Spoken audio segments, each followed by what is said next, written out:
चलो फंक्शन का definition of function, या सीधे फंक्शन लिख दो बस। ओके, ठीक है। फंक्शन को डिफाइन कर देते हैं। करते क्या, जितना बात तुम पढ़े उसको लिखते हैं। देखो, let x and y, let x and y, x small capital ही लिख दो, कोई दिक्कत नहीं है। तो समझ जाना तुमको, B x and y B two non empty set. Non empty sets, non empty मतलब खाली नहीं, जिसमें भरा है। x भी एक सेट है और y भी एक सेट है, उसमें एलिमेंट है, ठीक है, लिखा हुआ है। टू नॉन एम्प्टी सेट्स, ठीक है। अगला लाइन लिखना, ए फंक्शन फुल स्टॉप के बाद, a function from x to y, a function from x to y, a function from x to y is written as f ऐसा, such that bracket में x और ये arrow y, ऐसा लिखा जाता है। A function from x to y is written as f is a function from x to, ऐसा लिखा जाता है। एक फंक्शन जो x से y का फंक्शन, उसको कैसे लिखा जाता है, जो लिखा हुआ है वैसा ही लिखा जाता है, ठीक है। इज, ये जो फंक्शन है, is a function from x to y is written as this f, ठीक है। इज, ये जो f होता है, subset of, is subset of x into y। Function किसका सबसेट होता है, x इंटू y का, सच दैट, और इस प्रकार से होता है, such that no two different ordered pair, such that no two different ordered pair, लिख लेते हैं फिर एक बार बता देंगे वापस से। No two different ordered pair have same first entry, have same first entry, same first entry। 22 तारीख से जेई का एग्जाम है। Let x and y be two non-empty sets, a function from x to y is written as, ऐसा लिखा जाता है, is subset of x cross y, लिखा हुआ है पहले भी, such that no two different ordered pair have same first entry। मतलब ये क्या कह रहे हैं, अगर कोई फंक्शन है, जैसे ये a,1 है, यहीं पे a,3 लिख दे, तो फर्स्ट एंट्री सेम हो गया कि नहीं। तो जैसे ही कभी किसी फंक्शन में हम देखेंगे कि फर्स्ट एंट्री अगर सेम हो गया तो फंक्शन नहीं है। ऑर्डर पेयर में देखें, अरे इसमें देखिए ये एक पेयर है, ये एक पेयर है, तो ये दो डिफरेंट ऑर्डर्ड पेयर हुआ। क्या लिखा हुआ है, different ordered pair have some same first entry, ऐसा नहीं होना चाहिए। No two different ordered pair have same first entry, मतलब दो ऑर्डर्ड पेयर में फर्स्ट एंट्री सेम नहीं होना चाहिए। लेकिन कोई बच्चा बोलेगा कि अगर हो गया, क्या बिल्कुल ही नहीं हो सकता, तो नहीं। अगर a,1 है, दूसरों बार a,1 लिख दिए, तो फर्स्ट एंट्री सेम भी है, तभी ये फंक्शन, क्योंकि सेकेंड एंट्री भी सेम है। तो यदि फर्स्ट एंट्री सेम है तो सेकेंड एंट्री को भी सेम होना पड़ेगा, तब फंक्शन वो कहलाएगा। समझ इतनी बात क्यों। तो अगला लाइन भी इसमें हम जोड़ देते हैं, क्या लिखा हुआ है, सेम फर्स्ट एंट्री, इसके बाद लिख लो दैट इज इफ, ठीक है, if x1, y1 belongs to function। अब ये साइन belongs to का है, कुछ सभी लोग जानते हैं, इसको बोलते हैं belongs, बचपन में ही बताए हैं, संबंध रखता है, ठीक है। अगर if ये वाला ऑर्डर्ड पेयर एक फंक्शन को बिलोंग कर रहा है, कौन ऑर्डर्ड पेयर, x1, y1, ठीक है। अगर एक फंक्शन को बिलोंग कर रहा है एंड x1, y2 भी अगर बिलोंग कर रहा है फंक्शन, ठीक है। अगर ये भी ऑर्डर्ड पेयर फंक्शन में है, ये भी ऑर्डर्ड पेयर फंक्शन में है, तो ऐसा नहीं हो सकता, क्योंकि दोनों का फर्स्ट एंट्री क्या है, सेम है। सेकेंड एंट्री क्या है, तो ऐसा नहीं होता कि वो एक ही फंक्शन का पार्ट हो सकता है, हो ही नहीं सकता। लेकिन बोल रहे हैं कि if this belongs to function and this भी बिलोंग्स टू फंक्शन, अगर दोनों एक ही फंक्शन से बिलोंग कर रहा है, तो then y1 is must be equal to y। अमरूद है, टेंशन मत। डोमेन हेडिंग दो, codomain and range, heading कीजिए, domain, codomain and range. ऐसे सिंपल भाषा में बात करो तो कोई भी फंक्शन जो होता है, तो जिस इनपुट पे काम करता है उसी को उसका डोमेन बोलता है। जैसे पंखा का डोमेन करंट है, क्योंकि करंट पे चलता है। उसी प्रकार से तुम्हारे दिमाग का डोमेन है, पैसा वैसा है या जो भी होगा जिसमें तुम्हारा दिमाग काम करता है, वो उसका डोमेन कहलाता है। डोमेन किसको बोलते हैं? जिसपे मशीन काम करे, ठीक है, उसको डोमेन बोलते हैं। और जो मिलता है आउटपुट उसको रेंज बोलते हैं। जैसे इसमें करंट देंगे तो हवा मिलेगा, तो वो उसका रेंज होता है। बात समझ रहे हैं? ठीक है। जैसे मार्कर में इंक दिए तो इंक डोमेन हो गया, और जो हम लिख दिए वो रेंज हो गया। अब को डोमेन ये भी तो बड़ा खतरनाक है। देखो जैसे तुम हो, कोई बच्चा है, वो सोचेगा कि आज सुबह उठते हैं, जो मिलेगा सबसे दोस्ती कर लेंगे, मन में हुआ ऐसा, जितना चलेंगे और जो मिलते जाएगा सबसे दोस्ती, लेकिन हो नहीं पाया। नहीं समझे बात? मन में आया, सुन तो लो पूरा। मन में आया कि हम पूरा दुनिया से दोस्ती करेंगे, और कर पाए हम 2 गो से, अंकित से और इससे, तो ये अपना रेंज हो गया, इससे एक्चुअल दोस्ती हो पाया। और सोच तो हम सबसे करने का नहीं, तो अपना को डोमेन हो गया। अभी नहीं समझे बात? ऐसी लैंग्वेज में समझा, ऐसे मैथ में तुरंत समझ जाओगे, कोई दिक्कत नहीं। जितना तुम्हारा दिमाग उड़ सकता है वो को डोमेन में आता है। जो काम एक्चुअल हो जाता है वो रेंज होता है। समझ गए ना बात? जैसे दुकान जाएंगे, मन में तो रहता ही है ना कि सबसे अच्छा वाला हम ही खरीद लें, लेकिन फिर पैसा पा जाता है तो फिर डाउन होना पड़ता है। ये मन में नहीं होता है क्या? सबके मन में होता है, काहे नहीं लेंगे, सबसे विशेष वाला जो है वही लेंगे। लेकिन फिर देखते हैं कि पॉकेट में कितना है, तो उस हिसाब से अपना दुकानों वाला पूछता है रेंज बताइए। तो डोमेन रेंज में तो जैसे हम तुमको भाषा में बताएं कि जितना तुम दिमाग में रख सकते हो वो डोमेन है, लेकिन उसको जितना अप्लाई करके निकाल सकते हो क्या है? रेंज। ठीक है ना? तो अगर हम तो यहाँ फंक्शन पढ़ रहे हैं, हम यहाँ दोस्ती करेंगे नहीं, ये पूरा दुनिया दोस्ती करवा दिखाएंगे, ऐसा तो कुछ नहीं है। तो जो फंक्शन का जो मैपिंग है, अगर ये एक्स है और अगर ये वाई है, ये एक्स है, ये है वाई, अगर इसमें मान लेते हैं ए बी सी है और यहाँ 1 2 3 4 है, ठीक। अगर कनेक्शन हम कर दें, ऐसा कनेक्शन कर दिए, ठीक, ये फंक्शन एफ है, एफ एक फंक्शन है एक्स से वाई, फोटो बना हुआ। तो इसमें ये वाला जो सेट है ये इनपुट है, तो जिस इनपुट पे हमारा फंक्शन वर्क किया, हमको आउटपुट दिया, वो डोमेन कहलाता है। तो इस फोटो में क्लियरली देख के क्या बोल रहे हैं कि डोमेन तुम्हारा है ए बी सी। अब हमारे पास 3 ब्रैकेट होते हैं, बेसिक में बताते हैं। एक ब्रैकेट होता है ओपन ब्रैकेट, जैसे हम लिखते हैं 1, 2, इसका मतलब हुआ 1 और 2 के बीच में, 1 नहीं 2 भी नहीं, बीच वाला खंड। हाँ, ये दोनों को हम हटा दें। अगर क्लोज में लिखें बड़ा वाला ब्रैकेट में, इसका मतलब होता है 1 2 के बीच में भी और 1 भी 2 भी, ये दोनों भी शामिल। और एक करली वाला होता है, इसका मतलब होता है केवल 1 और 2, ये वाला और ये वाला, बीच वाला नहीं। तो करली ब्रैकेट लिखा हो, अगर तुम ऐसा वाला ब्रैकेट दे दिए तो खत्म। उसका मतलब है ए से बी, बी से सी। ए अपना डोमेन है क्योंकि उस पे आउटपुट मिला, बी भी अपना डोमेन है उस पे भी मिला, और सी भी अपना डोमेन है उस पे भी मिला। तो डोमेन क्या है इस फोटो में? और रेंज 1 2 3 जो मिला है वो दिमाग में पहले से था 4, वो नहीं है रेंज। वो डोमेन में कौन बना? चारों आ जाएगा, जितना कचरा है सब, और जो अच्छा है वो सब मिला के को डोमेन। समझ गए?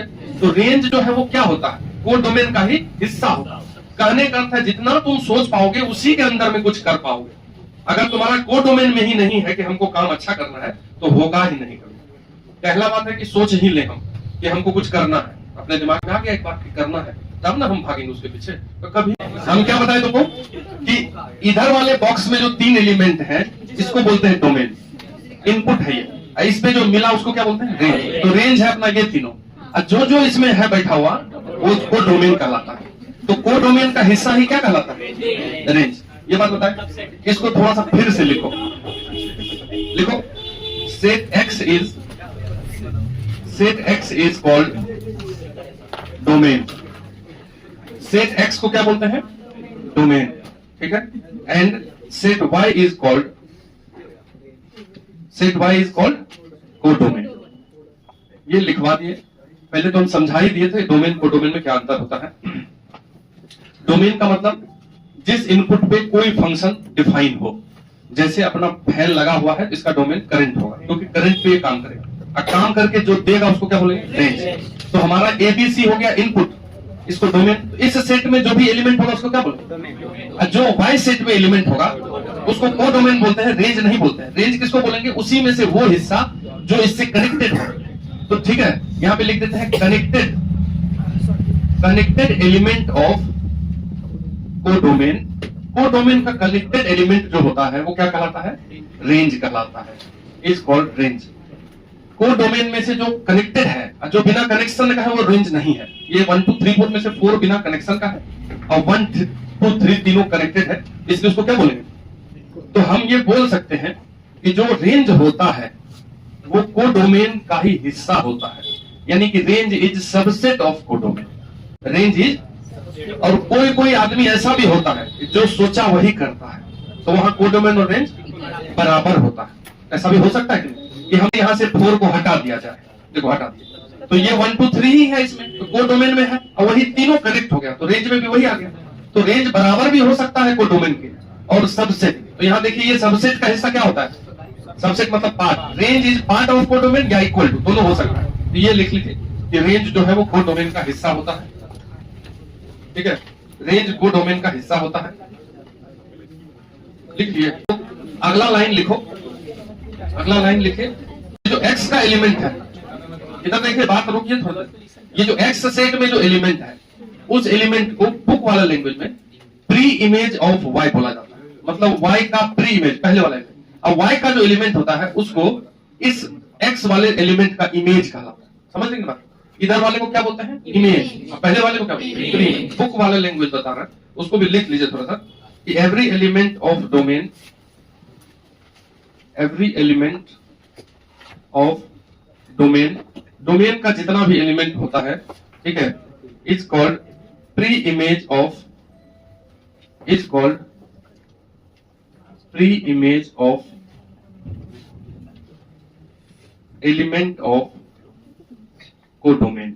बाद वाला जो सेट है उसका प्री इमेज कहलाता है पहले वाला सेट का एलिमेंट। इसका एलिमेंट प्री इमेज कहलाता है और उसका इमेज इमेज कहलाता है, समझ रहे?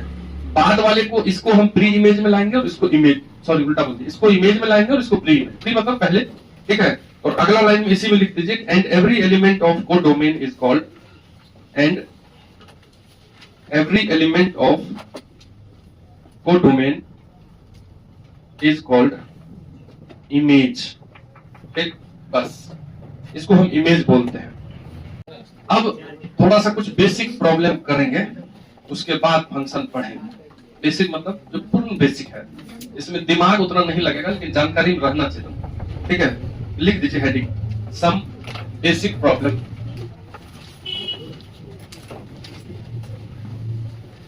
सम basic problems related to some basic problems related to functional value, functional value। अब ये सब बचपन में भी जानते। फंक्शनल वैल्यू का मतलब क्या होता है? अगर fx equal to X square है तो अगर कोई तुमसे पूछे f0 तो क्या हो जाएगा? 0 का स्क्वायर। f1 पूछेगा क्या मतलब x की जगह फंक्शनल वैल्यू हुआ, 0 पे जो मिला वो 0 पे फंक्शनल वैल्यू हुआ, 1 पे जो मिला वो 1 पे फंक्शनल। तो ये सब जानते ही हैं हम, तो हमको ये थोड़ी निकालना है जो काम का चीज है, जो अब तुमको काम देगा वहां पे आप। जैसे हम एक छोटा क्वेश्चन लिखते हैं कि if f of x plus 1 is equal to x to the power 4, ठीक है, या x to the power 2 plus x plus 1, then find value of fx, find value of fx। ये है कुछ नहीं, ठीक है, लेकिन अब हम बड़े हो गए तो बेसिक ये सब चीज आना चाहिए, इसलिए हमको लगा कि क्लास में ही करवा दें। कुछ चीज नहीं है, fx प्लस 1 दिया है तो fx पूछ रहा है, समझ रहे? तो क्या करेंगे? अंदाज कोई बोलो, तुमको बोल दिया, निकाल के बताओ तो। अच्छा, x की जगह x प्लस 1 वैल्यू पुट करेंगे, x माइनस 1, तब ना वो x बन जाएगा। अगर ऐसा हमको दिया हुआ है तो यहाँ x की जगह अगर x माइनस 1 दे दे हम अपने मन से, तो x माइनस 1 प्लस 1 हो जाएगा। उधर भी तीनों जहां x है वहां क्या दे देंगे, तो चेंज हो जाएगा। तो ये लेकिन करेंगे नहीं, कर देंगे अच्छा है, कोई दिक्कत नहीं। हंसने क्या, हम क्या बता रहे हैं, तरीका चेंज करके बता रहे हैं, कर सकते हैं लेकिन हर जगह ये चीज नहीं कर पाओगे। ये सबसे आसान है इसीलिए तुम सोच पाए, नहीं समझ? जैसे ऐसा दे देंगे हम f of 3x plus 2 divided by 5, कुछ ऐसा इक्वल टू ऐसा। सुनो, आप बोलेंगे fx निकाल, तुम सोचते रहोगे x की जगह क्या दें, ठीक है, लेकिन उसमें सोच लिए x प्लस 1 है ना, x माइनस 1 रख दीजिए, 1 1 कट जाएगा, fx बन जाएगा। उसमें आसान है, कुछ थोड़ा सा ही बढ़ा दिया है, हम तेजी में बना पाएंगे, टाइम लगेगा या नहीं हो सोच पाए, तो इसलिए हम ऐसा काम करेंगे जिससे कि सोच लें, बताते हैं उसी काम को। देखिए, अगर अपने पास ये दिया हुआ है और हमको fx पूछ ले, फंक्शनल वैल्यू से क्वेश्चन तुमको जैसे इस टाइप का कुछ बड़ा सा दे देगा, पूछेगा f1 क्या होता है बिंटू, ठीक है, f2 इसमें जो ये x प्लस 1 है ना, इसको मान लीजिए कुछ टी, अपने मन से मान लिया, ठीक है, ऐसा नहीं कि वो वैल्यू है, इसके जगह रिप्लेस करना है। अगर x प्लस 1 की जगह t रख दोगे तो क्या हो जाएगा, ft। तो अगर इधर x प्लस 1 की जगह t रख रहे हो तो इधर क्या रखो, उधर तो x की जगह रखना पड़ेगा। तो इसी से x निकाल लीजिए, x इक्वल टू क्या निकाल लीजिए, t माइनस। देखो होता क्या है कि जब LHS है और RHS है, LHS में चेंज करते हैं तो RHS को भी चेंज करना पड़ेगा ना, तभी तो बराबर रह पाए। चेंज दोनों तरफ होता है, अगर तुम इधर इसको t मान रहे हो तो इधर भी कुछ चेंज चाहिए, तो इधर तो x लिखा हुआ है, तो हम यहीं से x निकाल दिए, x equal to t minus 1 यहाँ पे रख दिए, तो t माइनस 1 का स्क्वायर प्लस t प्लस 1, ये क्या निकल गया, ft।